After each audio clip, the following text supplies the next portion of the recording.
Kami bersama nih di Pro 1 Kanal Inspirasi. Kali ini masih di Lintas dan Pasar. Oh, kali ini sudah waktunya untuk Lintas dan Pasar siang ya. Dan dialog Lintas dan Pasar siang kali ini kami akan hadirkan sesaat lagi dialog khusus yang mengangkat topik peran radio di tengah nasibnya dengan hoax, dan lebih tepatnya Radio and Trust, di mana World Radio Day atau Hari Radio Sedunia ke-11 tahun 2022 ini dijadikan sebagai sarana untuk membangun kepercayaan publik, terutama dalam menyebarluaskan informasi yang jauh dari hoax dan mencerdaskan masyarakat.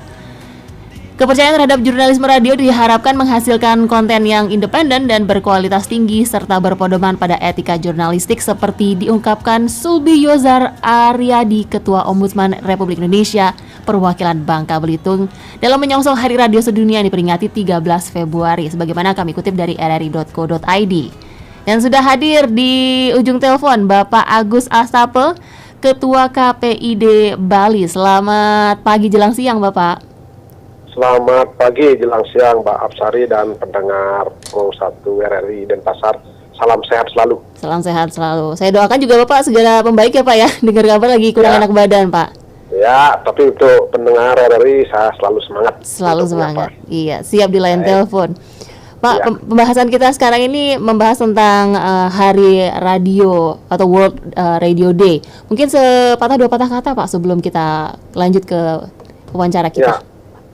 Yang saya dengar ini kan Hari Radio Dunia kan mulai ditegaskan oleh UNESCO 2012 yang lalu, dan ini momentum yang baik bagi kita di masa pandemi untuk kita betul-betul bangkit dan percaya pada radio. Itulah temanya menarik hari ini, bahwa radio and trust seperti itu. Iya Pak. Jadi kita memang sangat konsen, dan ya momentumnya sangat pas lah. Selama 2 tahun ini kita memang dilanda pandemi dan dilanda hoax juga ya Pak ya. Iya, dilanda hoax juga, dan disinilah sekarang peran radio sangat penting karena memang menjadi garda terdepan dalam ujung tombak untuk informasi kepada masyarakat seperti itu. Kalau dari pengalaman sendiri Pak, kan di mana masyarakat saat ini sepertinya lebih cenderung ke media lain ya Pak ya, selain radio, di mana informasi-informasi sepertinya lebih mereka percaya dari media lain selain radio Pak. Kalau untuk menangkal hoax sendiri nih Pak, supaya masyarakat lebih teliti lagi nih, seperti apa Pak? Ya, itulah efek dari kemajuan teknologi informasi yang sesungguhnya memang tidak bisa dihindari juga, karena memang kemajuan itu menyebabkan banyak sekali platform yang ada dalam menyampaikan informasi, tidak saja di radio dan juga televisi yang selama ini menjadi ranah dari Komisi Penyiaran Indonesia Daerah Bali, tapi juga ada media platform lain seperti medsos, YouTube, Netflix, dan lain sebagainya lah. Di radio juga ada demikian. Dan ini masyarakat sekarang memang harus terus-menerus dilakukan literasi atau pencerdasan, bagaimana upaya-upaya untuk menangkal hoax, menyaring informasi yang ada sebelum men-sharing seperti itu. Dengan demikian mereka tahu mana informasi yang betul-betul bermanfaat, informasi yang betul-betul akurat dan valid untuk disampaikan, dan mana yang tidak. Dan ini memang di mana-mana pasti ada hoax seperti itu. Dari dulu juga begitu. Ada yang informasi yang benar, informasi yang dianggap tidak benar, karena memang kita diberikan kemampuan untuk melakukan memilah dan memilih mana yang harus kita lakukan. Dan ini peran radio, peran TV, peran media cetak mainstream sangat penting. Jadi jangan sampai kalah dengan media-media yang platform lain yang kira-kira memang akurasinya belum sepenuhnya benar seperti itu. Ya, kalau kita kan harapannya seperti itu ya Pak ya, mereka mempercayai media-media yang memang sudah terpercaya sumbernya untuk bisa mendapatkan informasi yang valid. Nah, fakta lapangannya nih Pak, masyarakat masih kadang-kadang di berbagai platform itu masih memegang informasi hoax itu dan menganggap itu informasi yang valid Pak, tanpa harus saring sebelum sharing Pak. Ya. Memang betul, karena kan kita tahu bahwa kondisi demografi masyarakat kita kan berbeda-beda. Selain juga karena mungkin tingkat pengetahuan seperti itu, jadi kita memang maklumi hal itu. Itulah peran kita di dunia mainstream seperti dunia penyiaran ini, di radio, kemudian TV yang selama ini kompetensi dan keterampilannya selalu diasah. Tugas kita untuk selalu melakukan literasi, melakukan pencerdasan, penyaring informasi, jangan sampai nanti media-media penyiaran yang sifatnya mainstream seperti ini malah menjadi pemantik munculnya informasi hoax seperti itu.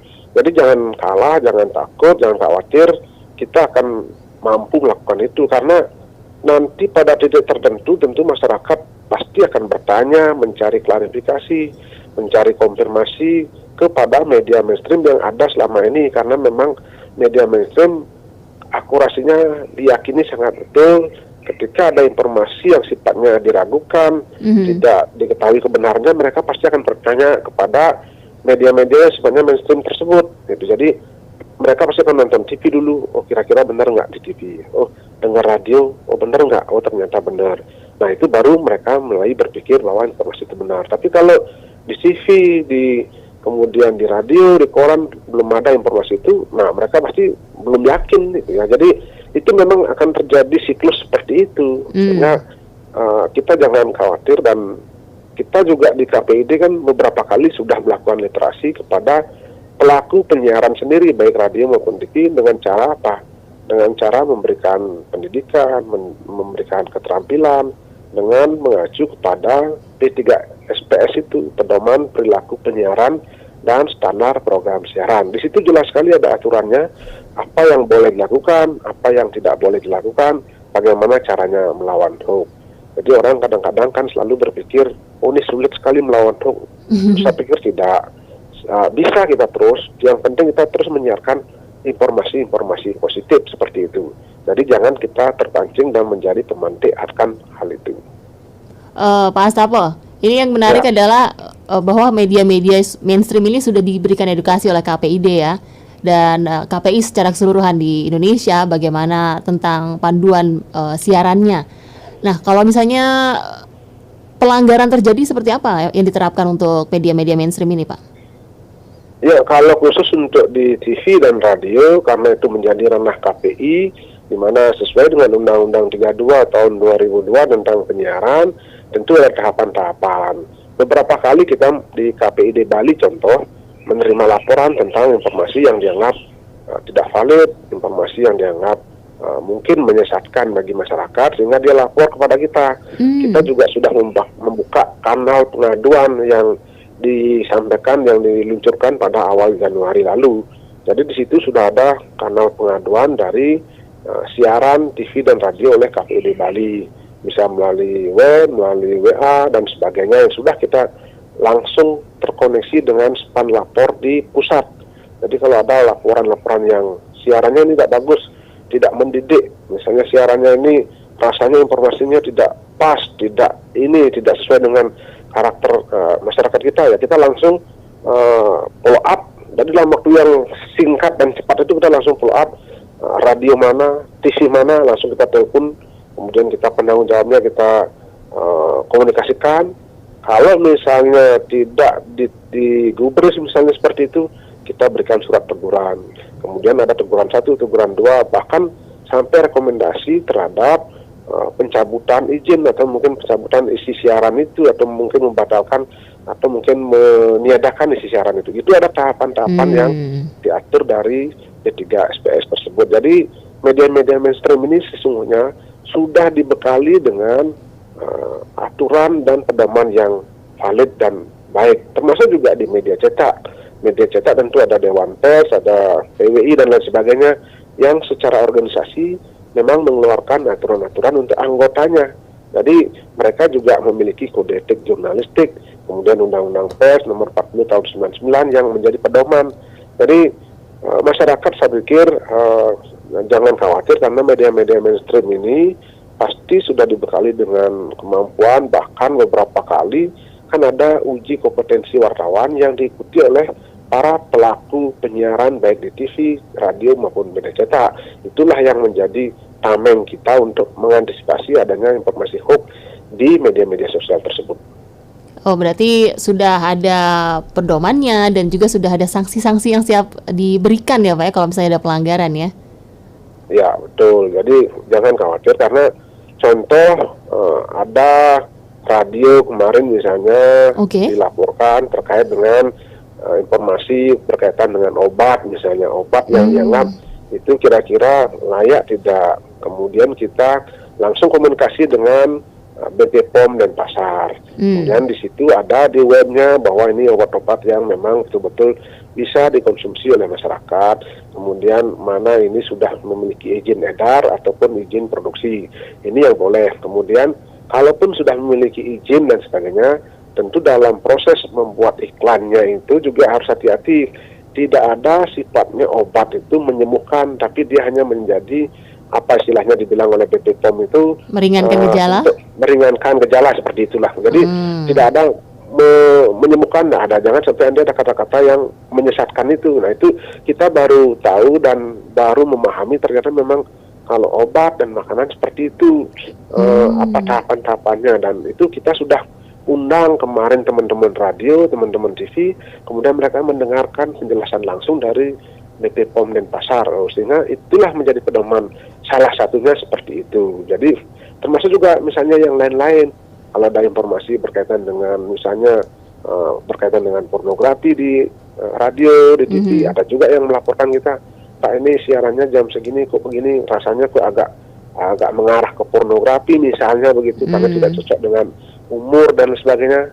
Ya kita beritahu dan akhirnya memang pada titik tertentu memang di take down, artinya diturunkan siarannya, ya, seperti itu. Jadi jangan khawatir karena kita paham dalam dunia broadcast baik radio, TV maupun di media cetak pasti juga ada aspek komersial di situ, ada kepentingan ekonomi dan rating ya Pak ya. Sekarang, ya bagaimana kan kadang-kadang kita paham misalnya kalau iklan ini mungkin bayarnya sekian untuk obat ini sebagainya, tayangkan berapa kali, tapi kita juga paham mari kita dalam kondisi yang seperti sekarang ini tetap jaga kepercayaan itu untuk menyiarkan informasi-informasi yang sifatnya positif seperti itu. Iya. Oke Pak Asapa, kita break sejenak ya Pak ya, sebelum nanti kita lanjut lagi membahas topik kita siang hari ini. Pendengar masih bersama kami di Pro 1 Kanal Inspirasi Lintas dan Pasar Siang. Jangan kemana-mana, kami akan kembali untuk dialog kita siang hari ini. Pendengar Anda masih bersama kami di Pro 1 Kanal Inspirasi Lintas dan Pasar Siang untuk dialog kita siang hari ini. Dan kita masih bersama Pak Asapa di line telepon. Selamat siang Pak. Selamat siang Mbak Afsari dan pendengar Pro 1 RRI dan Pasar.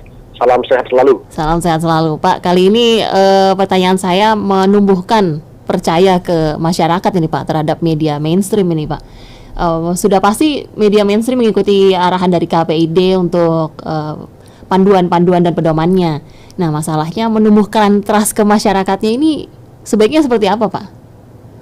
Ya betul. Jadi kalau kita dalam konteks melakukan penyiaran kepada masyarakat, tentu kepercayaan itu penting sekali. Kepercayaan itu tentu dijaga dengan cara pertama harus tetap menjaga akurasi informasi-informasi yang disampaikan melalui media penyiaran baik radio, TV maupun media cetak, dan itu yang selalu kita tekankan di KPID dengan tetap berpedoman pada P3 SPS, jadi pedoman perilaku penyiaran dan standar program siaran. Dan dari P3 SPS itulah kita menerapkan mana yang boleh disampaikan dan mana yang tidak, yang mukanya adalah bagaimana bermanfaat bagi masyarakat dan ujung-ujungnya adalah bagaimana tetap menjadi media perkat persatuan dan kesatuan demi tegaknya NKRI tersebut. Dan ini saya pikir teman-teman yang di radio, di TV pasti melakukan hal itu, dan upaya-upaya untuk peningkatan kompetensi diri akan selalu dilakukan. Mungkin ya setiap setahun sekali paling minimal misalnya ada upaya-upaya untuk melakukan diklat atau latihan atau literasi seperti itu, dan saya pikir di masing-masing media memiliki anggaran dan memiliki program seperti itu. Itu yang pertama. Yang kedua adalah bagaimana terus-menerus melakukan audit internal dalam hal program siaran. Artinya sebelum kita menyiarkan sesuatu tentu melakukan kajian-kajian dengan lembaga-lembaga tertentu yang berwenang misalnya. Kalau misalnya berkaitan dengan agama, pencerahan-pencerahan agama, tentu kita minta koordinasi dan arahan dari misalnya Parisade seperti itu atau Majelis Desa Adat. Itu tentu menjadi pedoman agar jangan sampai salah menyampaikan persoalan, menyampaikan informasi yang muaranya malah menimbulkan kericuhan. Yang ketiga, kita tetap harus meningkatkan kualitas infrastruktur yang ada, karena kemajuan teknologi tidak bisa dihindari oleh lembaga-lembaga penyiaran. Kita tidak bisa lagi hanya mengacu kepada model lama, infrastruktur lama kan. Sekarang kan contoh misalnya semua zaman digital gitu ya, dengan informasi yang sangat cepat, orang-orang akan berlomba untuk mendapatkan informasi yang akurat, cepat dan valid seperti itu. Nah, kalau misalnya teman-teman di penyiaran tidak mampu melakukan antisipasi hal itu, tentu akan ditinggalkan oleh pendengarnya, oleh pemirsanya, dan ini yang kita terus lakukan upaya-upaya itu, dan kemajuan teknologi ini tidak bisa dihindari. Kita harus jadikan sahabat dan yakinlah bahwa media-media yang bersifatnya platform, berbagai platform yang ada di medsos, itu nanti juga akan seleksi alami, mana yang memang betul-betul dipercaya, mana yang betul-betul hanya sekedar untuk menimbulkan hoax seperti itu, yang mengacu, yang mengejar kepada viewer, kepada jumlah pemirsa, karena itu arahnya nanti kepada aspek ekonomi, ada AdSense, ada Google, dan sebagainya. Itu nanti masyarakat akan menilai sendiri mana yang kira-kira bisa menjadi pedoman dan mana yang harus dihindari seperti itu. Itu kan harapannya ya Pak ya, sebenarnya masyarakat seleksi alam itu akan terjadi. Cuman masalahnya mati satu tumbuh 1000 Pak. Ini gimana nih Pak? Ya itu masyarakat juga pasti akan begitu. Artinya masyarakat juga semakin lama semakin cerdas ya. Makanya tagline kita kan selalu berpikir di KPID itu, mari menuju dunia penyiaran sehat, masyarakat cerdas dan bermartabat. Nah itu jadi menuju penyiaran sehat, masyarakat cerdas dan bermartabat. Nah, masyarakat cerdas itu berarti melakukan literasi kita, dan kita upaya-upaya itu terus kita lakukan, misalnya ke sekolah-sekolah, ke radio-radio, kita terus ke pelosok-pelosok, dan ini saya pikir apalagi di hari radio ini, jangan khawatir, radio ini masih sangat sangat disukai oleh masyarakat. Dari survei yang kita lihat di KPI pusat itu, 40% masyarakat Indonesia masih mendengar radio. Jadi jangan khawatir itu, apalagi radio yang sifatnya memang menjadi ikon selama ini ya. Karena mungkin ada beberapa tempat yang memang radio yang menjadi ujung tombak informasi. Misalnya di kota-kota besar, misalnya ada kemacetan lalu lintas banyak sekali, orang di mobil tuh pasti mendengar radio. Jarang orang membaca informasi melalui platform YouTube dan sebagainya, kan mungkin agak terganggu sedikit. Kalau di radio kan di mobil itu kan orang mendengar baik informasi maupun hiburan. Kemudian di desa-desa juga begitu. Kalau kita sudah keliling ke radio-radio yang ada di Bali, KPID ini sudah mencoba memetakan, dan kita ada 68 radio di seluruh Bali yang tercatat di KPID. Mereka ternyata banyak sekali penggemarnya. Contoh kita misalnya ke Grogak kemarin, ternyata begitu datang itu banyak sekali pendengarnya yang masih duduk di sana. Begitu kita datang, ini mereka ngumpul, ada pertemuan dengan jumpa pers seperti itulah. Kemudian ke radio lain, itu kan saya lihat juga dulu. Ternyata yang suka itu misalnya ibu-ibu, orang tua, saya tanya apa sebenarnya, saya senang lagu-lagu nostalgia, Bapak Ibu, ternyata memang ada begitu. Jadi disitulah diselipkan informasi-informasi. Kemudian kita misalnya, bahkan ada salah satu radio misalnya di Singarga, saya lihat ada testimoni akibat mendengarkan seorang penyiar yang luar biasa, akhirnya dia bisa sembuh katanya dari sakitnya. Jadi mestinya dia sakit stroke gitu. Jadi dia setiap itu dia ditunggu 2 jam siaran itu. Tungguin kalau dia siaran bisa, langsung jingkrak, senyum-senyum sendiri, ketawa-ketawa sendiri. Tapi bukan ketawa-ketawa sendiri yang agak orang di Bangli itulah. Tapi dia terhibur itulah. Terhibur ya Pak ya? Iya, makanya kalau radionya itu tidak siaran dan penyiarnya tidak siaran, mati lampu, bingung dia, ditelepon semua tuh. Orang-orang nelpon semua, mana pun ada, maaf Pak, kena petir, ini mohon maaf besok siaran. Nah, jadi itu artinya radio masih sangat dibutuhkan. Jadi saya pikir ternyata orang masyarakat masih kembali ke media-media yang sifatnya ingin mendapatkan informasi. Kan fungsi radio itu kan sama dengan menjalankan fungsi pers, ada 4. Yang pertama adalah informasi, yang kedua pendidikan, yang ketiga hiburan, yang keempat adalah kontrol sosial. Itu silakan masing-masing radio menjalankan perannya seperti itu. Oke, kalau fungsi dari pers, informasi, hiburan, kontrol sosial ya Pak ya? Dan pendidikan seperti dan pendidikan. Ya.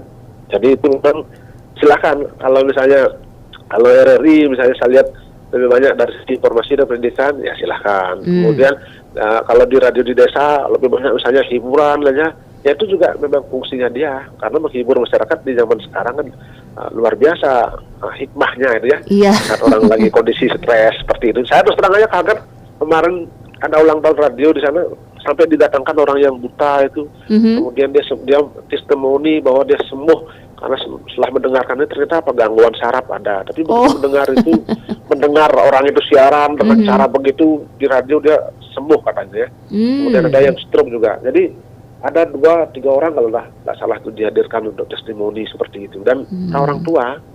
Jadi ini artinya apa ya, memang masing-masing sudah memiliki segmentasi dan peran masing-masing, dan saya yakin itu radio masih sangat diperlukan. Kalau misalnya di kota-kota seperti sekarang di Denpasar misalnya, ya kita mungkin sering mendengar RRI, kemudian yang lain-lain yang ada hiburan. Di kalangan milenial juga begitu.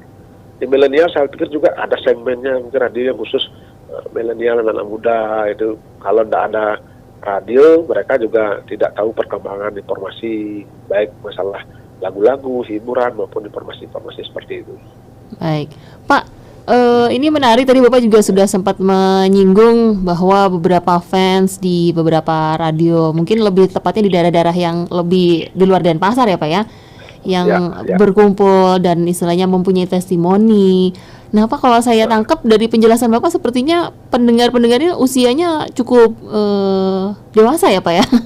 Atau lebih tua, lebih tepatnya agak-agak tua gitu Pak. Berarti apakah kita jangan bilang agak tua, udah pasti tua lah. Saya cuma memperhalus Pak. Memperhalus saja Pak. Ya betul. Nah ini kan otomatis radio ini belum sampai ke segmen mungkin muda dewasa, remaja, atau jangan anak-anak gitu Pak ya, muda dewasa gitu Pak. Oh sebetulnya enggak begitu. Jadi begini, kan tergantung ininya posisi radio di mana, kondisi geografisnya, kemudian nanti kondisi demografisnya seperti apa. Demografi itu artinya kondisi keadaan penduduknya. Contoh kalau misalnya sekarang ke Kintamani atau di Bangli ada radio itu, saya lihat itu pasti lebih banyak ke petani yang mendengar. Kemudian dia kadang-kadang sambil nyangkul radionya ditaruh di pohon gitu. Dia dengar musik, dengar itu, saya dengar kok orang ini sambil dia menikmati itu lah. Karena dia kan tidak mungkin nonton TV, mohon maaf, saya kan sambil kerja masa ya tidak mungkin itu. Kemudian misalnya ke Tegalalang, ke Kintamani, Tegalalang saya lihat itu orang lagi ngukir itu, ngukir itu dia dengar radio, dengar lagu Bali itu apa. Jadi apa itu anak muda juga ya, banyak yang lagi ngukir lagi ini, dia dengar radio. Saya lihat, kenapa dengar radio Pak? Saya tanya begitu. Wih, biar kerjanya semangat Pak. Kalau sepi sekali rasanya kok kurang ini. Nah, jadi dia tak terasa sudah jam 12 sudah makan siang, tak terasa atau sudah sore gitu. Artinya apa? Segmentasinya ada di mana kita berada radio itu, kemudian siapa yang kondisi yang segmen pasar yang kita cari. Kalau di Denpasar misalnya ada radio yang anak-anak milenial, ya itu mungkin ada juga banyak itu, saya lihat itu radio-radio khusus segmennya itu. Makanya semua tergantung dari tempat radio itu, kemudian juga kondisi segmentasi yang disasar itu ya berbeda-beda. Jadi jangan khawatir, karena radio bukan hanya golongan tua saja, golongan anak muda, bahkan anak-anak juga ada loh. Saya lihat kemarin saya berkunjung ke salah satu radio di Singaraja juga. Itu ada Satwa Bali misalnya, dia disenangi itu. Jadi apalagi yang orang bercerita, orang-orang yang pakar situ di bidang Satwa Bali, kemudian ada yang dongeng Bali seperti itu, dia dengarkan. Bahkan tingkat nasional dapat penghargaan itu. Jadi acara itu artinya apa? Artinya memang ada penggemarnya, banyak juga penggemarnya itu, dan itulah acara-acara yang sifatnya berkualitas. Makanya sekarang bagaimana kita di pers itu, di radio seperti ini, menjaga keseimbangan antara aspek idealisme dengan aspek ekonomi itu. Nah ini dia Pak, menyeimbangkan idealisme dan ekonomi ini Pak, biasanya nggak seimbang Pak. Nah itu keluhan yang sudah sangat lama kita. Kalau ketemu dengan teman radio, teman TV pasti begitu. Jadi Pak, kita sama-sama menjaga, mencerdaskan dunia penyiaran, tapi kadang-kadang kondisi COVID ini ya iklan kita nggak ada, kemudian nggak bisa bayar listrik, penyiar dan sebagainya, seperti itu biasalah itu. Tapi jangan mengeluh, karena ternyata apa? Ya situasi memang hampir semua orang mengalami begini. sekarang kita bagaimana menyiasatinya. Saya juga lihat ada beberapa teman-teman radio yang harus mengistirahatkan beberapa penyiarnya yang bagus, tapi ya kita harus tetap berkreasi, jangan sampai mengendorkan semangat untuk menampilkan informasi-informasi yang sifatnya positif, karena ketika kita bicara begitu kan teman-teman khususnya pengiklan dari luar Bali misalnya yang ini kan mereka juga mengalami kendala gitu ya, mengalami kendala, tidak bisa, tapi apa boleh buat. Tapi saya pikir radio-radio kalaupun kondisi sekarang begitu, malah di KPID banyak juga yang ingin mengajukan izin baru lagi. Kita kaget juga, saya sering tanya ini gimana, apa tujuannya ingin bikin radio? Ya saya begini Pak, padahal orang berpikir katanya radio sudah tidak disukai atau mungkin banyak yang tidak mendengar, tapi kok ada juga yang mengajukan izin gitu. Makanya saya bilang, ya itu berarti apa? Artinya memang selain aspek idealisme tadi, ada aspek komersial yang memang dilihat masih berprospek gitu loh. Bahkan bukan cuman ini ya Pak ya, bukan cuman pendengar saja yang kita minta trustnya, tapi ternyata para calon penyedia layanan radio baru ini juga punya trust di siaran radio atau di media ya Pak ya. Masih percaya, makanya jangan apa, kalau kita bicara berdasarkan data lah ya. Karena TV baru ya, izin TV baru juga ada juga yang mengajukan kita. Apalagi menjelang TV digital, saya juga heran, katanya iklannya terbagi banyak TV, banyak radio, tapi kok masih juga ada banyak yang mengajukan gitu. saya pikir, apalagi mungkin nanti tidak tahu, mungkin karena menjelang pemilu 2024 kan banyak sekali itu potensi ini. Tapi kita tidak tahu apakah ke sana arahnya, tapi kita lihat ya banyak, artinya apa? Tapi ada juga radio memang yang kembang-kempes, yang karena di hobi kan, hobi. Jadi saya lihat pemiliknya kemarin misalnya kita ke Grogga tuh, kenapa tidak dikembalikan izinnya, misalnya ditutup kalau memang ini bisa hobi Pak, kenapa apa? Karena dari SMA saya sudah radio, siaran, sebagainya, walaupun sendiri kadang-kadang dia sambil ini dengarkan ini, dan walaupun ya masuk sekedar bisa untuk bayar listrik saja, tidak masalah seperti itu. Tapi ya semangatnya ada, sehingga kita tetap, makanya kalau Mbak Absari misalnya pernah berkunjung ke semua radio, baru tahu oh ternyata tidak hanya di Denpasar saja, ada radio-radio yang kecil di daerah itu, seperti di Tabanan kemarin itu jauh sekali itu tempatnya, kita ke ke areal kebun jauh sekali, siaran hanya dengan menggunakan alat seadanya, tapi ternyata apa, dia misinya bagus untuk bagaimana bersinergi dengan desa itu untuk membuat desa wisata baru. Jadi dan ternyata ketika kita datang situ didukung oleh BPD-nya, oleh Pak Mekelnya, sebagainya, sehingga manfaatnya dirasakan oleh warga desa itu untuk informasi, padahal itu jauh sekali di pegunungan. Tapi kita pikir, saya bilang tanya, ini apa aspek ekonomi yang untung apa enggak, saya bilang gitu kan. Kalau bicara itu Pak, kita gini-gini, ya kita agak sulit, tapi ya kita senang idealisme dengan masyarakat di sini sudah sangat didukung sekali, ya kita siaran terus. Oh ya silahkan, jalan terus ya Pak ya. Itu berarti peran pemerintah, peran kita dibantu oleh mereka untuk menyiarkan informasi-informasi positif di situ. Jadi seperti itu kondisinya Pak. Iya, Pak Asta, kita break sejenak lagi ya Pak ya, sebelum nanti kita tutup dengan dari pernyataan Bapak, tapi kita akan kembali lagi Pak. Ya baik. Ya, pendengar, Anda masih bersama kami di Dialog Lintas dan Pasar siang ini, dan juga masih bersama narasumber kita Pak Astapa dari KPID Bali. Pak, penutup Pak, mungkin bisa disampaikan sebelum harapan kepada masyarakat ya terkait dari radio dan trust ini.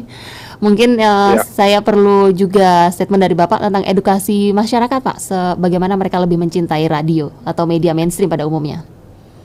Ya, tentu KPID tetap akan terus melakukan literasi kepada masyarakat agar memang media penyiaran yang sifatnya mainstream seperti radio, TV, dan media cetak ini tetap menjadi andalan utama atau ujung tombak dalam penyampaian informasi.